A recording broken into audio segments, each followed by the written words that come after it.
আসসালামু আলাইকুম। প্রথম ম্যাচ হেরেছে বাংলাদেশ, তাই তো দ্বিতীয় ওডিআই ম্যাচের আগের দিনই সংবাদ সম্মেলনে এসে ঘুরে দাঁড়ানোর লক্ষ্যের কথা আবার জানিয়েছেন টাইগার পেসার মুস্তাফিজুর রহমান। বিস্তারিত জানতে ভিডিওটি না টেনে দেখতে থাকুন শেষ পর্যন্ত।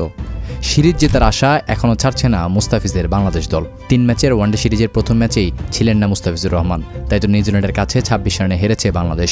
দ্বিতীয় ওয়ানডেতে হেরে গেলে সিরিজ হার নিশ্চিত হবে টাইগারদের, তাই তো সিরিজে টিকে থাকতে হলে দ্বিতীয় ম্যাচ জিততেই হবে বাংলাদেশ ক্রিকেট দলকে। দর্শক, আপনার কি মনে হয়, বাংলাদেশ কি জিততে পারবে? জানাবেন অবশ্যই কমেন্ট বক্সে। প্রথম ম্যাচে 250 রানের কাছাকাছি লক্ষ্য তাড়া করেও হিমশিম খেয়েছে বাংলাদেশ। বলাররা নিজেদের কাজটা ঠিকভাবে করলেও খাবি খেয়েছে টাইগার ব্যাটাররা। দ্বিতীয় ওয়ানডেতে সেসব ঠিক করেই মাঠে নামতে হবে বাংলাদেশকে। জয়টা যে খুব জরুরি এটা বোঝাই যাচ্ছে। তাই তো ম্যাচের আগের দিন সংবাদ সম্মেলনে এসে ঘুরে দাঁড়ানোর লক্ষ্যের কথাই শুনিয়ে গিয়েছেন tiger pacer Mustafizur Rahman. Series জেতার আশা এখনও ছাড়ছে না বাংলাদেশ দল, এমনকি দ্বিতীয় ম্যাচে নিউজিল্যান্ডকে গুড়িয়ে দিতে চায় মুস্তাফিজের কাটার, এমনটাই আশ্বাস দিয়েছেন এবার তিনি। দেখার বিষয় শেষ পর্যন্ত কি হয়। এই ছিল দর্শক আমার হাতে থাকা সর্বশেষ খেলার আপডেট। প্রতিনিয়ত খেলার সংবাদ সবার আগে পেতে সাবস্ক্রাইব করুন এখনই।